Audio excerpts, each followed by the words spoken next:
share with President Mahama.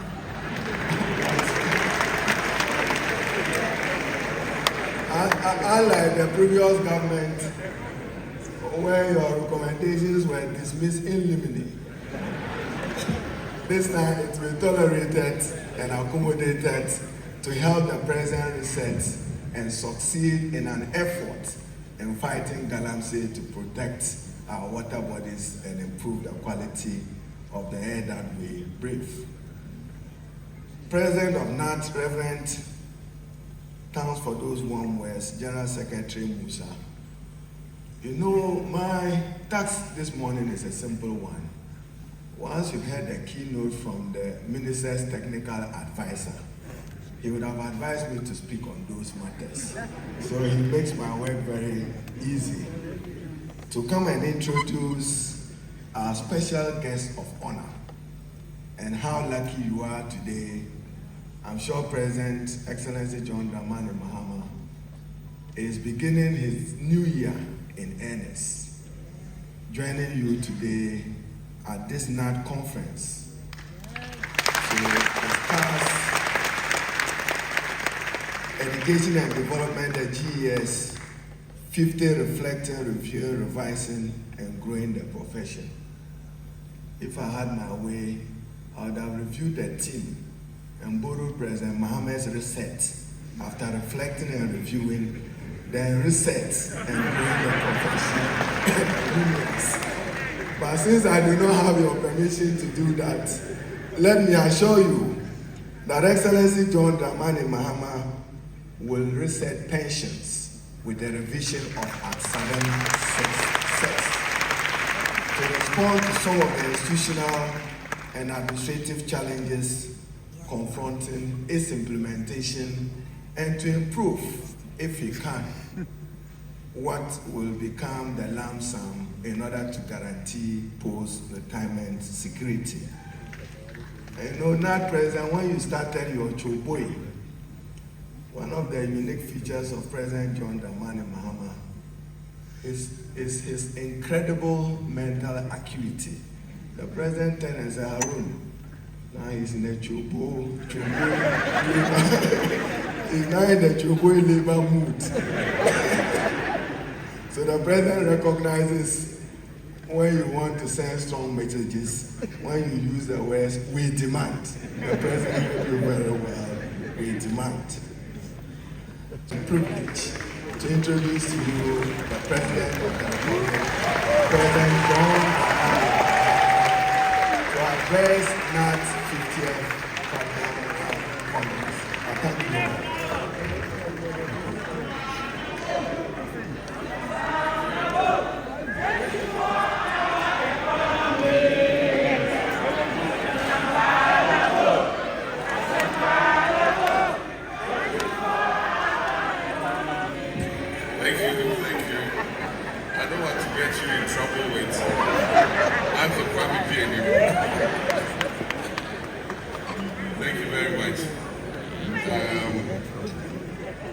Let me thank our elder statesman and chairman of this occasion for the motivational speech that he gave us at the beginning of this event, and to acknowledge the Minister of Education and the Deputy Minister, also the Minister for Labor, Jobs and Employment, and our keynote speaker, Professor Katie Odro, who's the technical advisor to the Minister, to also acknowledge Professor Franklin Boateng, former Minister of State and renowned cardiothoracic specialist, National President and Executives of NAT, Executive of TUC, my comrade Joshua and his team, delegates and members of NAT, stakeholders from the education sector, our friends from the media, and the invited guests. Before I go into my speech itself, I will just make a few comments based on the demands that were made by my comrade. He read the speech and he acknowledged all the good, positive things. Then when he got there, he said, and now we demand. And I said, he's gone into the union mode. But we're coverage, so we understand when the Chogwe message starts coming. But I mean, very legitimate issues that he raised. I remember that the single spine was introduced by the President Kufuor government. Negotiations had taken place, and it had not been concluded when Professor Mills won, and I came in as vice president. And just before the Kufuor administration left office, they threw a lump sum increment and dumped the single spine on us. But Comrade Joshua and all his colleagues, Professor Bai and all of Dr. Bai and all of them, decided that they said, no, we're not going to accept it, we'll negotiate with the new government. And so it took quite a while for the negotiations to take place, but eventually we managed to get a spine that was working. It was not exactly straight, a bit crooked, but at least everybody got something, you know. And so we started paying the arrears and all that, and we managed to get through all that before we left office in 2016. Since then, a few things have happened. The spine is very crooked now, and everybody is unhappy. Everybody is unhappy with the spine. And so, of course, TUC raised it with us and asked if we could look at the whole salary structure again. And I can say that we're very willing to do that so that we're able to remunerate people better so that they can give off their best in terms of the President also raised the issue of dedicated funding for basic education. I think it's very important. Currently, we have earmarked funding in the GET fund for senior high school, and so it looks like senior high school has funding available and ready whenever it's needed. Unfortunately, basic is not the same. Capitation grant has been in arrears for several quarters, and so teaching and learning at the basic level is suffering. And it is exactly at that level that critical learning takes place, at least in literacy, numeracy, and critical thinking, and that prepares the child for subsequent education in secondary and tertiary. And so if we miss that stage, the children come out of the BECE, and when they come into secondary school and other tertiary education institutions, the material is just impossible to work with, because the basic understanding has been missed at the basic level. And so it's something that we need to think through together. Later in my speech, I'll address a few things about foundational learning. And so we need to look at that critically again. A few years ago, we did a new pension reform. Everybody was happy, tier 2, tier 3. It looks like the time has come for us to look at it again. And so again, TUC, as the leader of organized labor, raised it with us. And I told Comrade Joshua and his team that we're prepared to put together a working team to look at the whole pension reform and come up with some suggestions and see how we can improve it so that everybody is happy and feels secure going into retirement. And a safe and secure working environment is a must. Indeed, I saw that video of I think it was a maths teacher being beaten because when he was invigilating, he refused to allow our children to cheat. And they had a sense of entitlement, and so why did you not allow us to cheat? And the unfortunate thing is that the matter went to the police station, and the parents of the students went to the police, and they said they settled the matter amicably. I mean, how is that?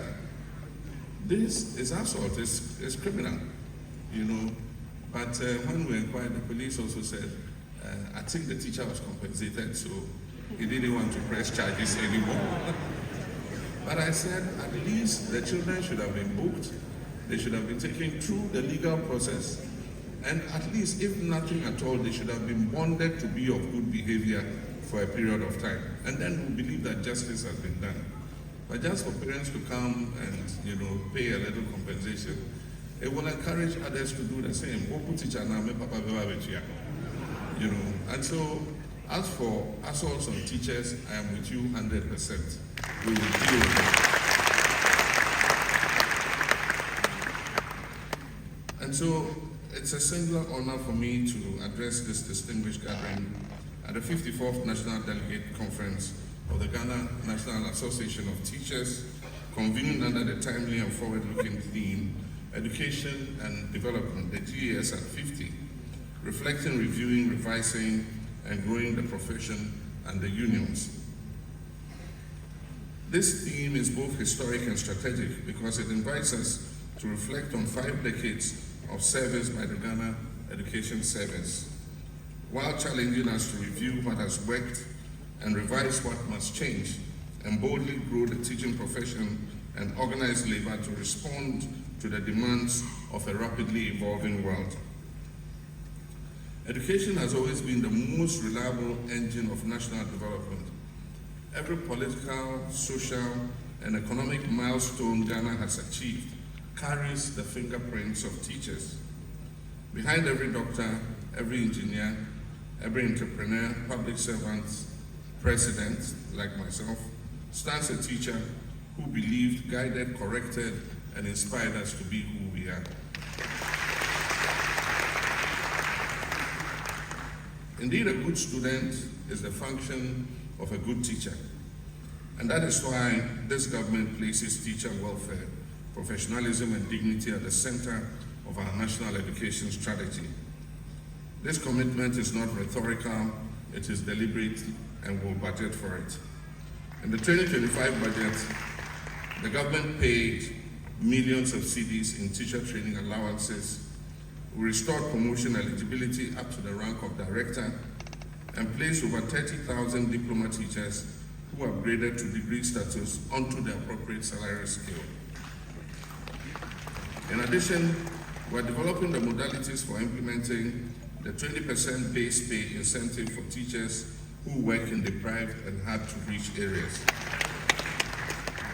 Ladies and gentlemen, these are not acts of charity. They are strategic investments in quality education and national transformation. Teachers, through their unions, have also demonstrated foresight and responsibility. Today, the Ghana National Association of Teachers is recognized as the most progressive and forward-thinking trade unions in Ghana.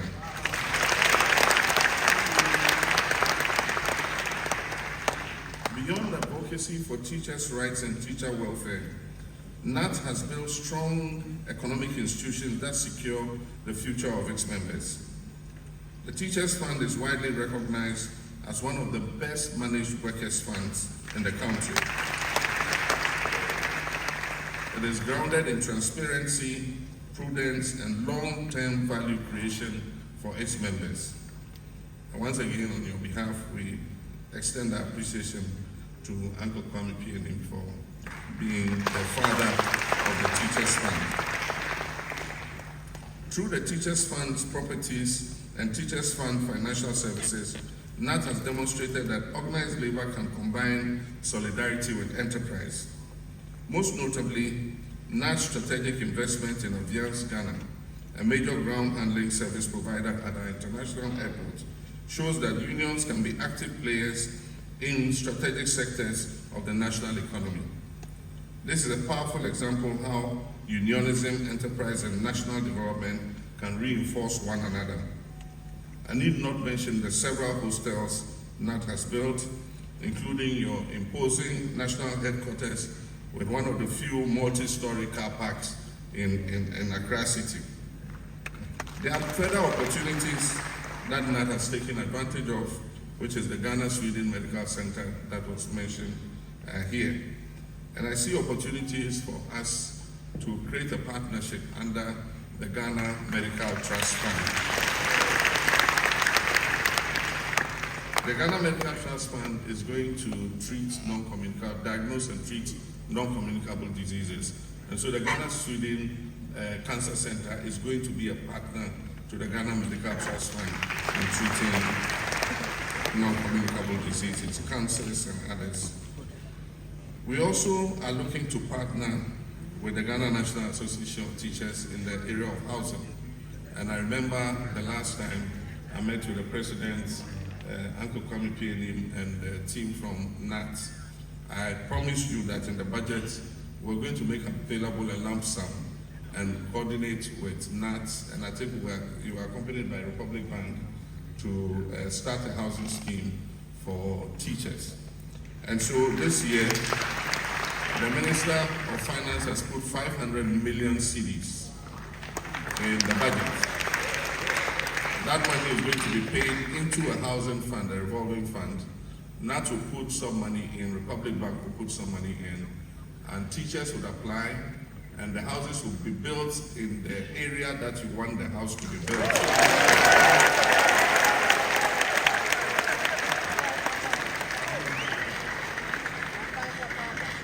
And if by coincidence the house is in your area of posting, then the money you would have paid as rent to some landlord will go to paying the cost of your own house, so that when you retire, you won't go to your grandfather's house and say, this was my grandfather's home, and go fighting with your relatives.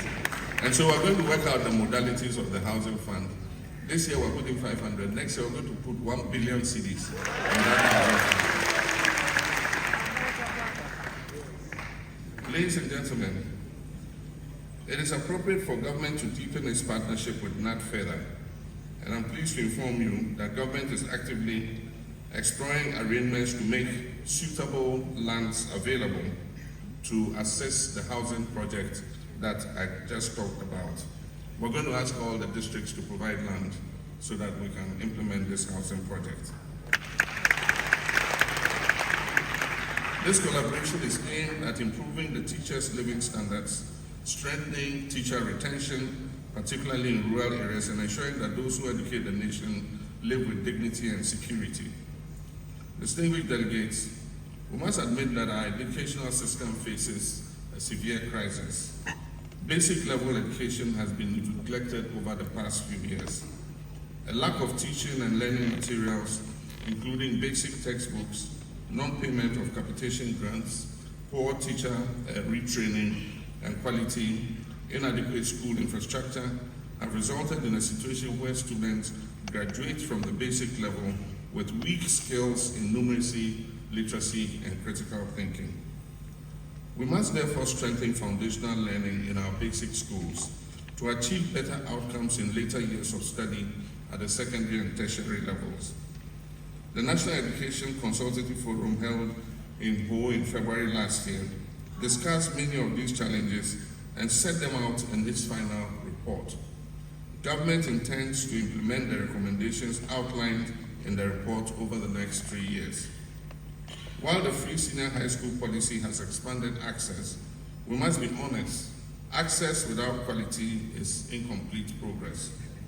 The double track system, though a temporary response to capacity constraints, has reduced teacher contact hours and strained teachers and both teachers and infrastructure.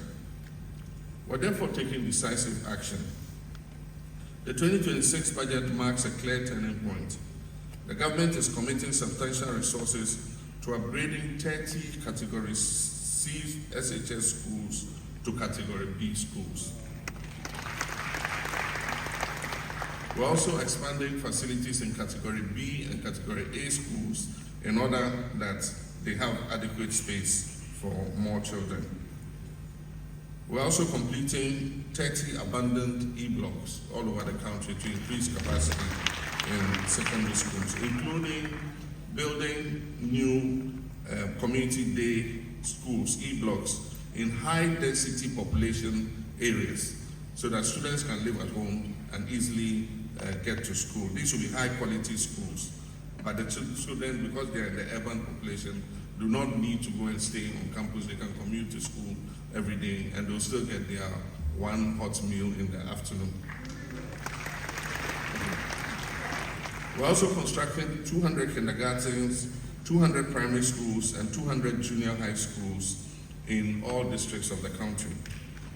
This is from the government of Ghana budget. There's also a budget that the district assemblies have, and they are supposed to build 2 senior high schools, 2 basic schools every year, including kindergartens. And so this is from the Ministry of Education budget, but there's also a budget for the District Assembly's Common Fund.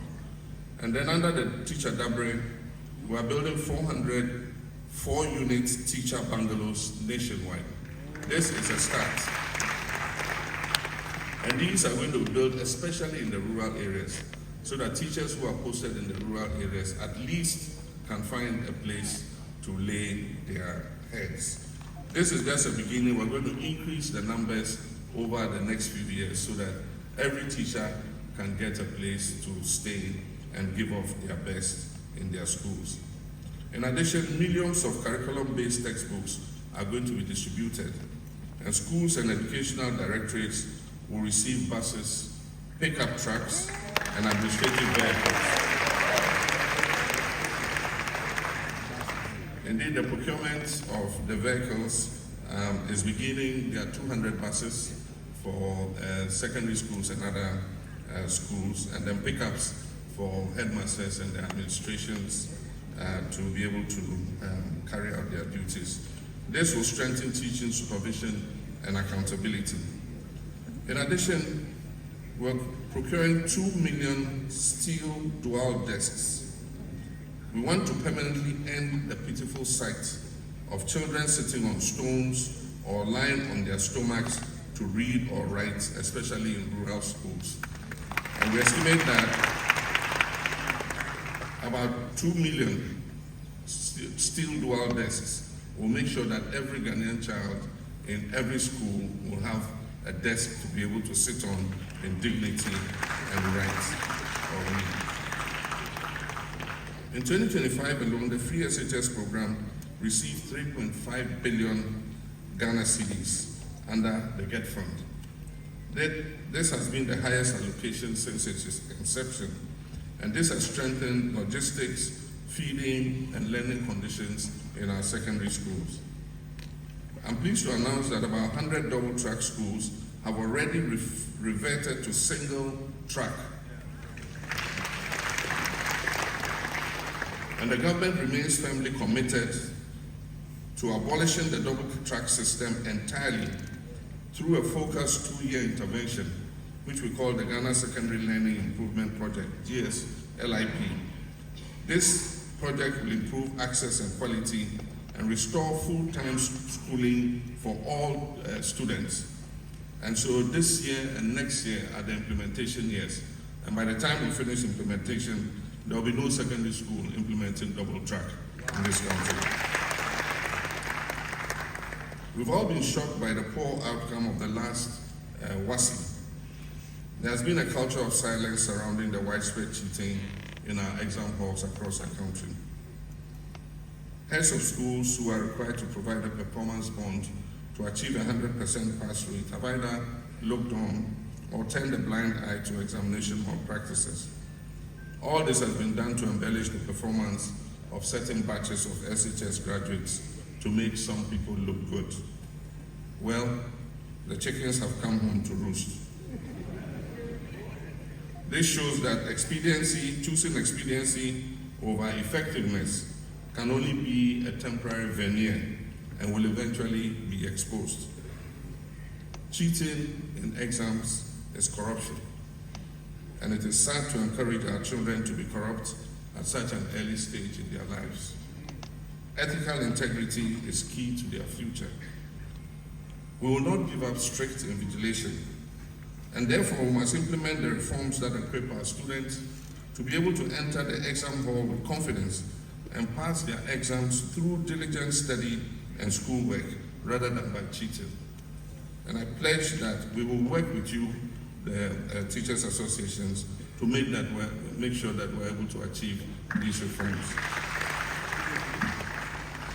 At the tertiary level, there are several initiatives being implemented. Our No Fee Stress initiative have removed financial barriers for first-year students.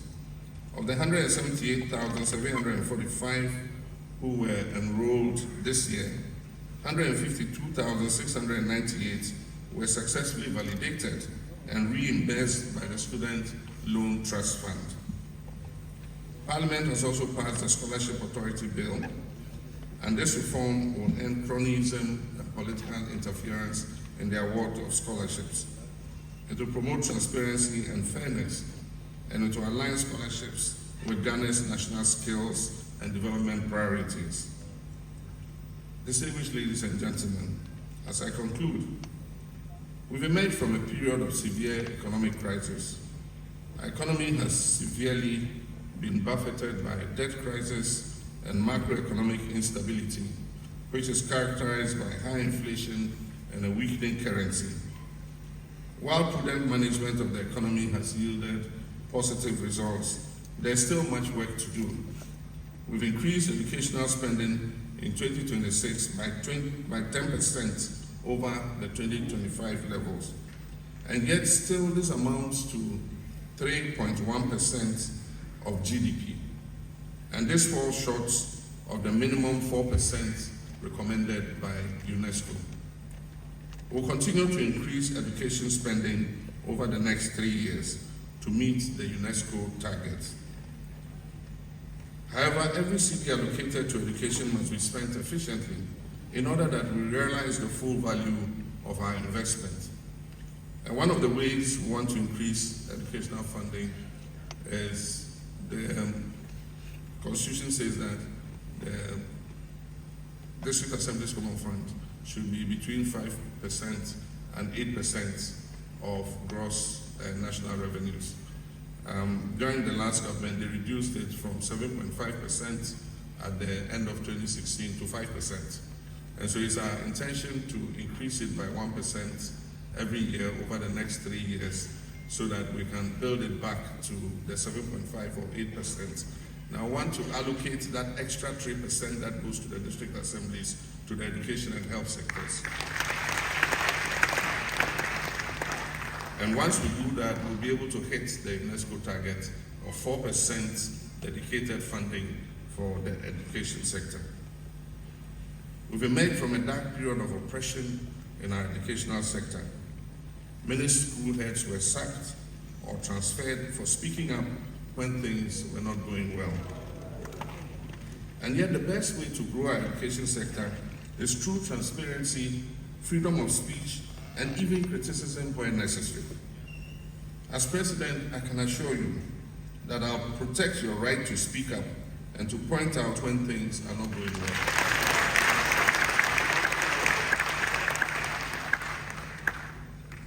My comrades and friends, as we mark 50 years of the Ghana Education Service, let us recommit to a renewed partnership between government, teachers, and organized labor. The future of education in Ghana will not be built on budgets alone, but on trust, dialogue, professionalism, and shared responsibility. I wish the Ghana National Association of Teachers a successful conference and look forward to the resolutions that will shape the next chapter of our education delivery, teacher professionalism, and unionism in our country. God bless Ghana's teachers, and God bless our homeland, Ghana. I thank you.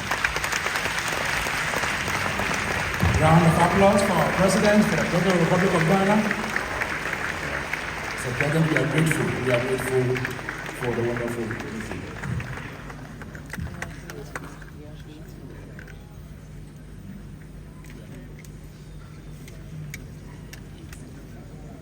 National anthem. There are three things I wanted to bring to His Excellency's attention. As I said, if you climb a good tree, then you need a helping hand. The first is the cancer treatment center that we are building. When Ghanaians took over the land, immediately the developers and the land grabbers moved in to try to take over the land. The land originally acquired took into consideration the fact that with cancer treatment, some of them is radioactive, and therefore the walls are very thick to prevent leaking, any radioactive leaking into the community. And people are developing housing very too close. So one of the support we want from Your Excellency's government is to please encourage the Minister for Lands, the Greater Accra Lands Commission, and the Environmental Protection Authority to make sure that they secure the place for us so that we are here to cure cancer, not to cause it.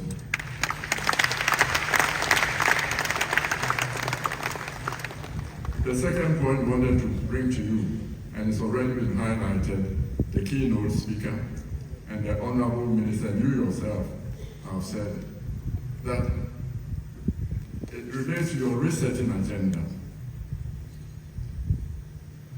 The compensation of teachers is important, and therefore the resetting agenda, make sure that when you make the structures, the equivalent of a teacher to any other profession, there should be a 20% premium for the teachers. So that you can pay more.